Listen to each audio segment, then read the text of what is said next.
शोकागार असतो, शोकागार पूर्वीराजी लोकांचा असायचा.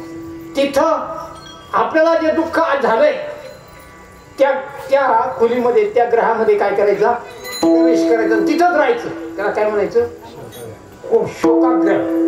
आणि शोकाग्रहामध्ये प्रवेश केला आणि आपला अस्ताव्यस्त स्वरूपामध्ये काही पडली. आता संध्याकाळची वेळ झाली. राजा दशरथ, आता राजा दशरथाची आवडती राणी कोण, तिला सांगण्याकरता, समजण्याकरता राजा दशरथ तिच्या महालामध्ये आला. पाहतो तर ती नाही. त्यावेळेला पाहिलं त्या कोशाग्रहामध्ये, शोकग्रहामध्ये, तर काही अस्तव्यस्त स्वरूपामध्ये पडलेली आहे. त्यावेळेला काय झालं तुला, काय रडतेस, तुला काय पाहिजे ते मागून घे, मी द्यायला तयार आहे. अशा आनंदाच्या प्रसंगी तुमचं मला काही नको, पण मला जे 2 वर तुम्ही देऊ केलेले आहेत 2 वरच द्या. काय, सोडा पाणी, सोडलं काय मागेल ते ऐका. एका वरानं माझ्या भरताचा राज्याभिषेक आणि दुसऱ्या वरानं मग प्रभूला 14 वर्षाचा. सांगा काय वाटलं असेल राजा दशरथाला. रुचिकाचे पेबी तक्षक पडतन घालिता ती घृत अग्निमुखी 80 व्यथा होय नामा म्हणे त्याशी.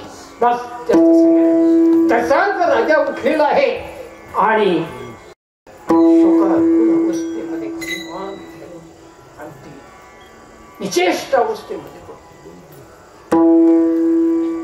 झालेला सर्व प्रकार सुमंत प्रधानाला सांगितलेला आहे. रात्रभर राजाला झोप नाही. सकाळची वेळ झालेली आहे. मंगल वाद्य वाजत आहेत का राजा रामप्रभू होणार आहे. घोडिया तोरणं उभारलेली आहेत आणि अयोध्या नगर मोठ्या आनंदाने काय झालं, गुंजून गेला. अशा अवस्थेमध्ये राम लक्ष्मण सीतामाईने दिव्य स्नान करून आभूषण धारण केलेले आहेत आणि राजा दशरथाच्या दर्शनाकरता येत आहे. त्यावेळेला राजा दशरथ शोकाकुल अवस्थेमध्ये खाली मान आहे. राम प्रभू लक्ष्मण आलेले आहेत, सीतामाई आले. त्यांनी राजा दशरथाला प्रणिपात केलेला आहे. त्यावेळेला राम प्रभूंना पाहिलं आणि सुमंत प्रधानाला विचारलं, सुमंत, तातांची अवस्था का, झालेला सर्व प्रकार आणि सुमंतानं विलिप केला. त्यावेळेला राम प्रभू म्हटले, काही हरकत नाही, वडील वचनबद्ध झालेले आहे.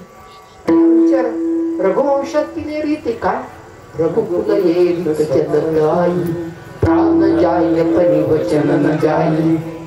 ठीक, ज्या क्षणाला राज्यारूढ व्हायचे त्याच क्षणाला पुन्हा वल्कला धारण केली, सर्व राजभूषण उतरली आणि काय झालं,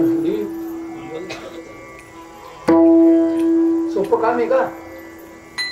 एका मतावरून गेला असं जर म्हटलं ताटे आपला तो विषय नाही, जास्त बोलायचं नाही. आणि लगेच राज्यावरून वनवासाला जाण्याची तयारी आहे, केवढा अधिकार आहे रामप्रभू. पण अंतकरणामध्ये कोणतंच दुःख नाही. आणि पहा, हा म्हणता सर्व अयोध्या नगरामध्ये वार्ता पसरली.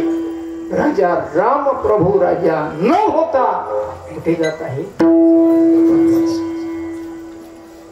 त्यावेळेला स्त्री असो, पुरुष असो, लहान बालक असो, वृद्ध सर्व लोक घराच्या बाहेर पडलेले आहेत आणि रस्त्यावर आणण्यात झालेले आहेत. प्रभू आणि राजा दशरथाला प्रणिपात करून वनवासाला जाण्याकरता निघालेले आहेत. त्यावेळी राजा दशरथ म्हणतो, नाही रामा, मी तुला जाऊ देणार नाही. प्रभूने सांगितलं, प्रभू आपण वचनबद्ध झालेले आहात, काही हरकत नाही, तुमच्या आज्ञेचं पालन करणं हे माझं काय आहे, कर्तव्य आहे. त्यावेळेला सर्व अयोध्यावासी प्रभूला अडवतात, हे प्रभू आप मत जाइए, आप मत जाइए, आपण वनवासाला जाऊ नका. शेवटी पहा, प्रभूने सर्वांना हात जोडल्याने विनंती केली, बाबा हो माझ्या पित्याची आज्ञा आणि त्याचं पालन करणं ही माझं काय आहे, कर्तव्य आहे. तेव्हा 14 वर्षाचा वनवास पूर्ण झाल्यानंतर मी परत येईल, आपण मागत फिरा.